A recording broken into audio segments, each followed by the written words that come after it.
been about 3 weeks now since baby Ezra was born. He is gaining tons of weight and is doing awesome. And today I wanted to share a little bit about his birth story, how it went, what happened, and really expressing how great it was, how great of an experience that I had with where I gave birth, the labor, the delivery, all of that was amazing.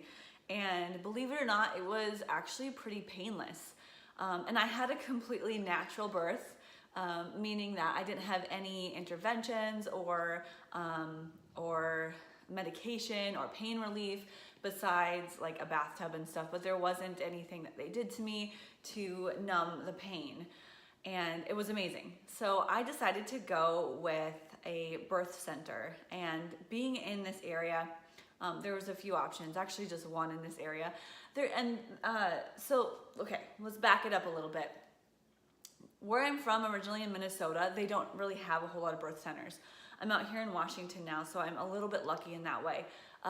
Usually you have to choose between hospital and home birth, but there's this little in-between area called a birth center, which is working with midwives and going the all-natural route, but without being at home, so feeling a little bit more safe in that way because you're still going somewhere where they have a few required necessities to help you along the way and the ability to transfer you if needed in a fast manner. So I went with the birth center, Salmonberry Birth Center. It's the only one on this side of the peninsula. Where I lived before, it was about 25 minutes away, which is closer than any hospital. And then when I moved, it was only 4 miles away, so it took about 8 to 10 minutes to get to. I met with the midwives, did a consultation, loved it, and decided we're going with them. Every appointment from then on during pregnancy was chock full of information.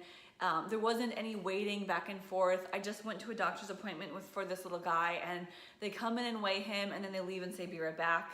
And then they're back in 10 minutes, and then they do something, and then they leave, and they're back like 20 minutes later. So there wasn't any of that. It was straight up 45 minutes of care and love and kindness and how are you doing.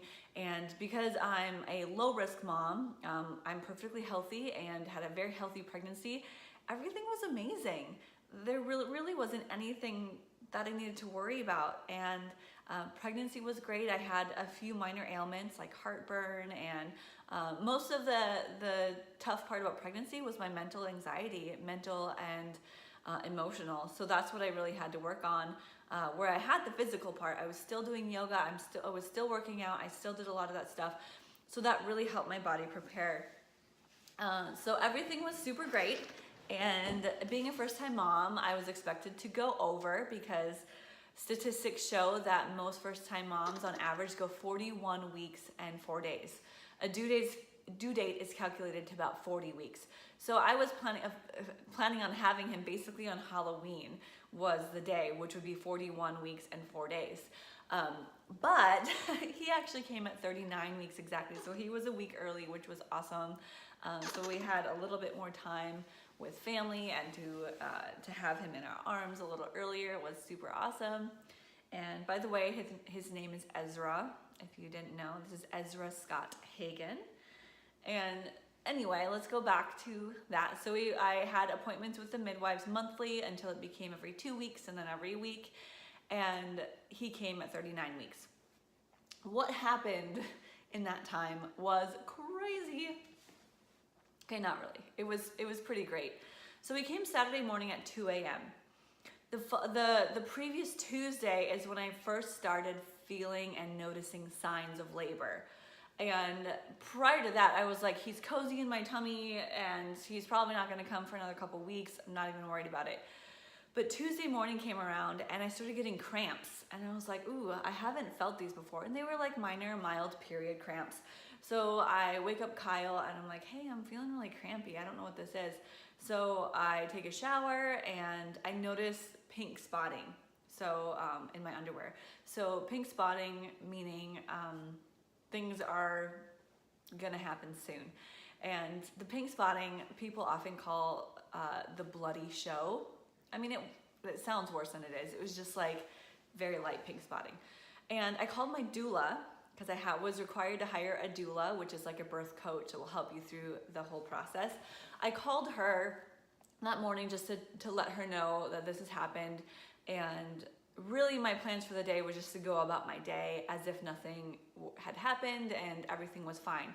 And she's like, exactly, go about your day, drink some wine, take a bath, take a nap, make sure to take a nap. And so that morning I went to yoga class and I loved it. I was flowing like a champ, and it was like vinyasa, flow, yoga, awesomeness. And so it was great. And I told some of the people there that I think I'm in early labor, and they're like, oh, that's so cool. So that was kind of fun. And during the day, it kind of subsided, so everything was fine. And then, but I wasn't looking forward to nighttime because that's when things start to pick up. So Wednesday night came around, or Tuesday night and Wednesday morning came around, and the cramps got a little bit more intense. And so I started feeling like there was more going on, but it was still going to be a while yet. I was like, okay, just ignore this.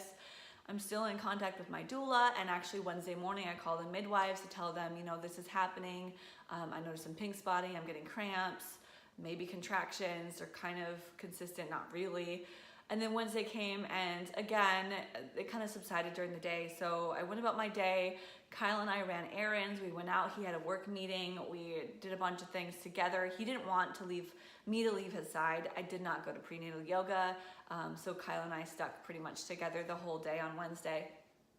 And then Thursday, and then Wednesday night, Thursday morning, again, that night I drank a little bit of wine as recommended by my doula. And I fell asleep really early, I think. Was it Wednesday? Or maybe it was Thursday. I don't know. I fell asleep one of those days, some of the days. And then in the middle of the night, through this whole week, I was taking baths and showers and just trying to relax. Thursday came about and again subsided during the daytime. And we had our weekly appointment with the midwives that evening at 6:15. And at this point, I noticed more like mucus type discharge, and then later on, it was more like watery. I didn't really worry about it. I was wearing pads. Everything was fine. And so I go into the birth center at 6:15 at night, and I'm like, ooh, contraction or cramp, whatever. And I'm walking in, and I keep feeling them, you know, randomly. And so they ask if this is, so now I'm almost 39 weeks, right? 38 weeks and 5 days. And they ask if I want a cervical exam. I hadn't got one yet, and they said, you know, it's great to check to see if you're actually progressing, if this is it. And so I was like, sure. So they did the cervical exam and found out that I was 2 centimeters and 60% effaced, which means I was pretty much in labor. And then they noticed, because of the watery discharge, they asked me how long that had been happening, and I'm like, I don't know, maybe yesterday, today, I don't really know, because I just felt kind of like I was peeing myself. And they were concerned that my water had ruptured. And in fact, it had. So when I was up on the table and they were doing that cervical exam, a lot of fluid came out, and they're like, yeah, you're probably ruptured, which means you have a timeline now. Some hospitals and say 36 hours. We give it 48 from the time that you ruptured. Then I changed my mind. I was like, okay, it happened this morning, because I wanted more time. I didn't want to assume that it happened yesterday and have 24 hours less and then have to be transferred to a hospital. So I'm like, maybe like this morning at 6 a.m. So we said Thursday morning, 6 a.m., but I wasn't exactly sure. So that was 12 hours. That means I had 36 more hours to push this baby out. So things were getting real. And I was like, oh man, this is it. And so I went home, again, drank some wine, took a bath, just sort of calmed myself down and tried to get some sleep. I probably got about an hour. The night before, I timed like 50 contractions. They were about 5 to 6 minutes apart. And tonight, or that night, the next night, they were about 3 to 4 minutes apart, just was still short, like 30 seconds long. And I didn't time them anymore, but I knew that things were coming along. And then the morning hit, and again, contractions were 3 to 4 minutes, or 3 minutes apart, and then like again, 30 seconds or so. So they want it to be like a minute long or so before heading in. But things were getting intense, and I got in the bath again Friday morning, and Kyle kind of got scared. He was getting really anxious and said we should call doula Carrie. for her to come over because he didn't know how to help me anymore. He doesn't like to see me in pain. So we called doula Carrie, and she was at another birth, was going to send her back up, but ended up rescheduling. So anyway, doula Carrie came over about 7:30, and then I called the midwives at 9 a.m. as they had requested and told them how things were going. And I was really getting more and more consistent with these contractions, wasn't able to rest as much. It was getting a little more intense. Not painful, just intense. And doula Carrie was helping me through them and giving Kyle jobs to do. So Kyle then was downstairs, running around doing other things while I was upstairs in my bedroom, just kind of working through these. One of the midwives came over to my house and checked me out and said, we're gonna have a baby, and just kind of kept in touch with my doula every so often, and just to see how things are going. So that whole day, Friday, most of the daytime, I was up in my bedroom. I was in the bath a couple times. I was on the bed. I stood up. I laid down. I tried different positions just to work through each contraction. And every single time I had a position change, it would get more intense for the first few. And it kind of sucked. It was hard. But it wasn't bad. It wasn't like the worst pain of my life or anything. So I was like, yeah, I could do this. The biggest thing though is I was tired. I was so tired, and my legs were so weak. So I was trying to lean against the bed on my knees, but my hips and my legs were so sore and so fatigued that it was really hard for me to be on my knees or anything of that kind of position. So I kept going, and in this time, doula Carrie had to switch out with her backup, doula Jen. And so Jen was with me for a while, and I didn't want anyone to touch me either. So during contraction, I wanted to hold someone's hand, but I didn't like hip squeezes. I didn't want someone touching me unless it was like my arm and below. So I didn't want anyone touching my back or my legs. I just wanted someone to hold my hand and to breathe through it. And I did. That's what I did for a good long time. So doula Carrie came back at about 3 o'clock, and she said we should probably start packing up for the birth center, start heading out. So I was like, awesome, let's do this. So we took it in steps. A couple contractions upstairs while I was standing. I was wearing my big fluffy robe, slippers, and then I came downstairs, a couple more contractions.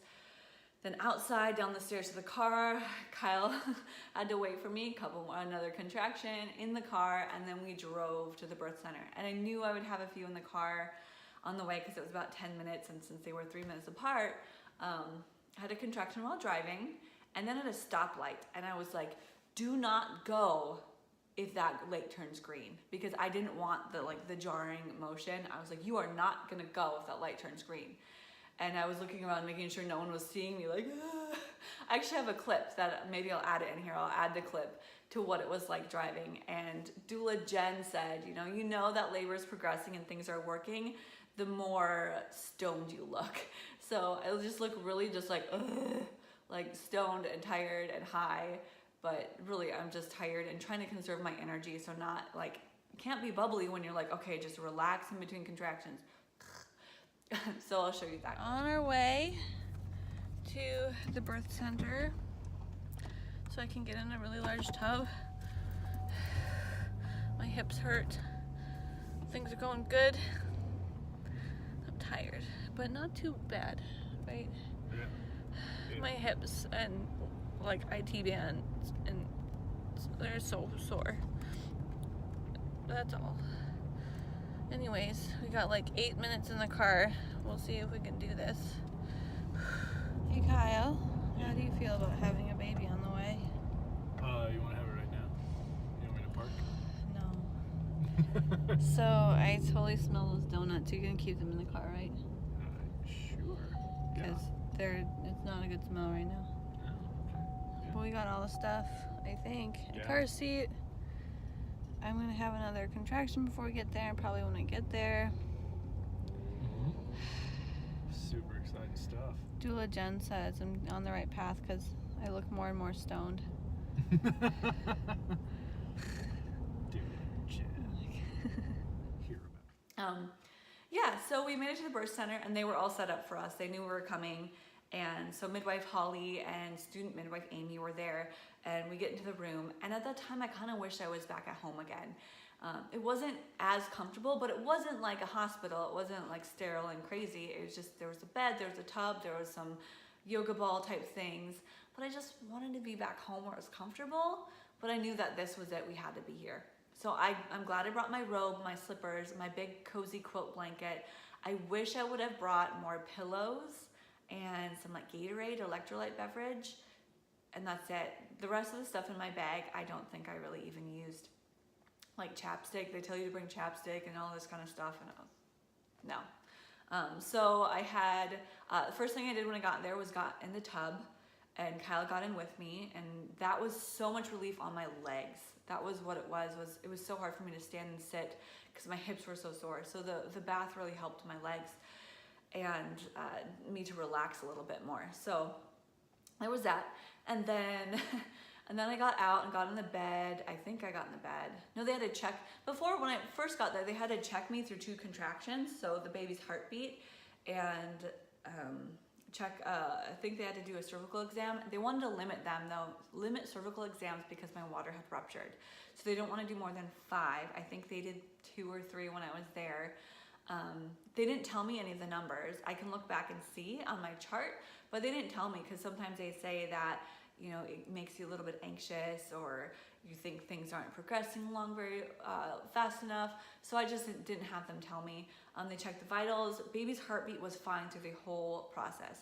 So we got there at 3:30 or 4 o'clock, right? I didn't have him until 2 a.m. So this is how long things went. I labored all day at home and then went to the birth center, and I was there for, you know, we were there for 12 hours, had him 10 hours later.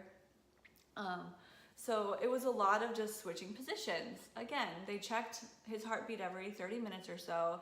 I was in the bath, I got into the bed, which I hated that one, and my leg like against a peanut ball and side lying, that was a little painful, but okay, just more uncomfortable, not painful. I don't want to say it was painful because there was only one point where it was a little bit painful, and I'll get there. Got into bed, I stood up for a while. I tried sitting on the back of the toilet with my hands and arms against the back of it. I tried the birth stool.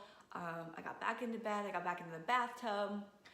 So a couple of things that happened during this time is they noticed meconium in the fluids coming out of me, which means that baby had pooped in the womb, and that can be very dangerous. It can cause breathing issues. So they asked if I wanted to transfer at this time, and I was like, no, of course not, because the meconium was really light. It was jasmine tea, so the risk wasn't too high, and I really just didn't want to go anywhere at this time. So then we keep, you know, laboring, and everything's great. Baby's heartbeat was great. And then another time they asked if I wanted to transfer was when they noticed my temperature rising. So I was getting really hot and really tired. So I started throwing up, and I couldn't keep anything down. So I was dehydrated, started getting hot, and I was really tired. This was like 9 p.m. and they asked if I wanted to transfer. And at this point I was like, no, there's no way. I don't want to sit in a car. I don't want to sit in an ambulance. I don't want to move from this place. So no, I'm not going to transfer. And they were like, okay, I think it's just protocol that they ask. So what they did, the only like little intervention type thing that I had to have or was really helpful was they put an IV in my arm to give me fluids because I wasn't holding anything down. I was throwing up so much. So they gave an IV to me, and the best part about the labor process was the time I was on the bed, Kyle was behind me, I was leaning against him, and I was able to sleep a little bit in between every contraction. And it was so nice. I don't know why I'm like getting emotional, but it was so nice. It was relaxing, and it felt great, and I was like finally getting a little bit of rest and recovery that I needed. I didn't want to move because I knew it would get harder. Like things eased up, the contractions slowed down for a little bit, and it was just nice. And then we got up again when I had felt like, okay, now I can get things going. We walked around, we walked the hallways, no one was there at the time. Midwives in the front room were eating Korean food though, and I was like, I am not going up there. What are you guys eating? And they were eating Korean food. So I was like, no. So back into the room, trying different things. I got back in the bath, and I had Kyle come with me, even though he really felt helpless at this time. I wanted him there. And so things were really, really picking up. And it was in the bath, and this is probably about midnight or so, right? And it was in the bath where I started to feel like I really had to push. And I was like, I don't know how to push. And I didn't mean I didn't know how to push. It actually feels like you have to take a big poop, like it's all on the butt. It's really funny. I didn't know it was gonna feel like that. But they're like, you push like you're taking a big poop. I'm like, no, not like, I'm not wondering how to push. I'm wondering like, where am I going to be placed? Do I stay in the water? Do I go on the bed? Am I squatting? Like, what do I do? And so they were like, well, you can get out of the bath and you can come to the bed, would, probably work best. And so I was like, great. So I felt like pushing, and they said that not to, unless the feeling to push doesn't go away, it's not time to push yet. So if it goes away after the contraction, then it's not quite time, but wait till it's time to totally feel like you have to push. So I got to that point where I was like, I can't stop it. So I get out, go over to the bed, and at first, and this time I'm like, all modesty is gone. I'm not wearing any clothes, and I'm just like, I want this baby out of me. So Kyle was sitting against the back of the bed, and I was on my hands and knees. So I was gripping his thighs and pushing. So the midwives were looking at my butt pretty much. And I was pushing that way for a while, but my legs kept giving out. Again, they were so tired. And so in between every single one, I would like just collapse onto Kyle. And it was so tired, and that was kind of working. And then they told me to flip over onto my back. And I was like, isn't this the worst position to push in? And they're like, well, more side lying, and then we can lift one of your legs up. So I was side lying, lifting one leg up, and I started to push there. And apparently I pushed for like an hour and 20 minutes. I don't remember it being that long, but it's push during contraction and then rest. Push during contraction and then rest. And then it got really intense. They had another midwife come in because she was doing charting on the computer, and then 2 people were at my bottom. Midwife Amy was holding a warm compress against the back of me or underneath me, and Holly was holding my leg, and Doula Jen was back because Doula Carrie had to leave yet again. So Doula Jen swapped out, which is great that I got to work with 2 awesome doulas. And so then I really started to push, and it was like, and in between every contraction, throw up, push, throw up, push. It was pretty bad. I was throwing up a lot.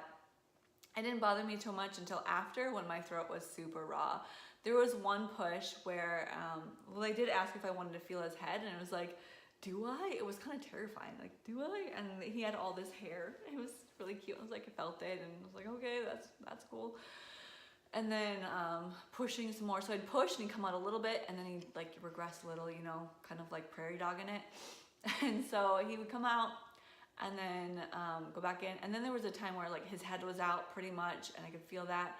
The one time it was painful was when I gave a big push, and I kept pushing, and I felt the top, like above, like where I pee, kind of burned.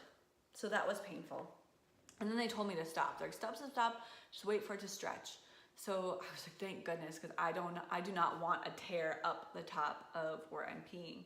So I stopped, and it kind of eased up. And then the next push, he came out.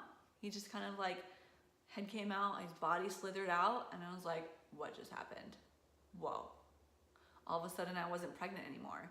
And they shoved this baby up, this slimy, slippery, gross, stained baby on my belly. And it wasn't, I'm not gonna say and pretend it was like love at first sight. It was more like shock, like what just happened, and what am I supposed to do with this thing? So they shoved him on my belly, and when he was born, he pooped a lot, like everywhere. So glad that didn't happen inside of me. He pooped everywhere, and I saw them cleaning that up, and I was like, that is gross. And then I asked if I pooped during delivery, because a lot of moms are scared of that, and they're like, no, you didn't at all, but he did. I was like, oh, crazy. And Kyle later said that the smell was awful. It was like inside guts coming out. I don't remember the smell because I was busy at the time. But he said it definitely wasn't like beautiful like they say it is. It was kind of gross. But having this guy there, he was super cone-shaped head, so that was helpful for getting him through.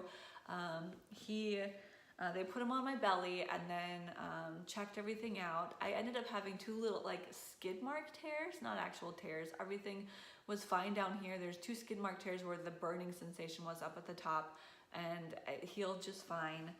A minimal bleeding. Everything was really perfect, and he was really perfect. He still is perfect. He's like the best baby ever. So he was on me, and he latched on for breastfeeding way easily. They gave us an hour or two, actually like an hour or so, just to bond with baby, Kyle, me, and him. They said right after he was born, he still had the cord, and they were like, "Who's gonna cut the cord?" I was like, "That's a thing. Do people decide like who cuts the cord?" They're like, "Yeah, who wants to cut it?" So after a few minutes, when the cord was completely white and done pulsing, I cut the cord. It was snip. It was awesome. I cut the cord, and then they said, when you get the urge, you feel some cramping in your belly, then you can push the placenta out. Because there's not just a baby that comes out, there's a placenta, the thing that keeps them alive. And there's no bones to it, so it just slithers right out. So about 15 minutes later, I was like, okay, let's push this out, and whoop, came out.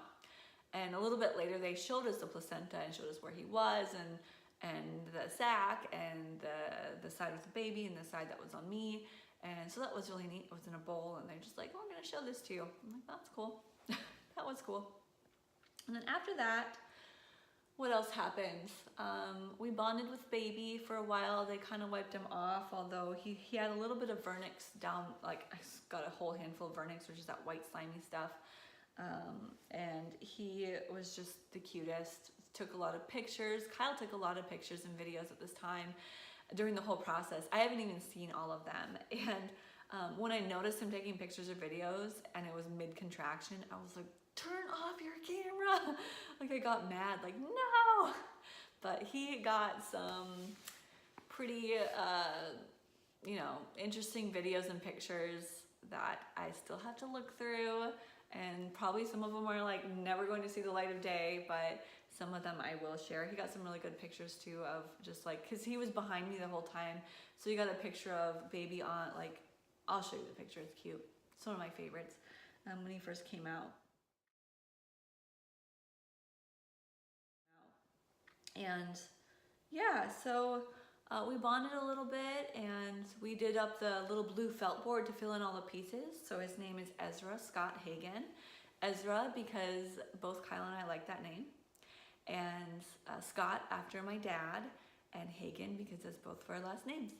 And he was born 7 pounds 1 ounce, 21 inches long, so he's pretty tall.